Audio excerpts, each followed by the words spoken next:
নমস্কার। আজ পয়লা বৈশাখ, শুভ নববর্ষ 1431 বঙ্গাব্দের শুভ সূচনা হলো।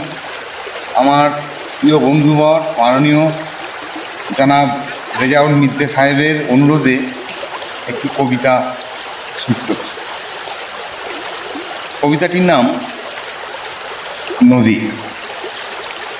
শ্বেত শুভ্র তুষার স্তব্ধতা ভেঙে সুদীর্ঘ হিম শিখর থেকে বৃষ্টিধারার মতো গড়িয়ে গড়িয়ে গড়িয়ে গড়িয়ে নেমে এসেছে রহস্যময়ী নদী।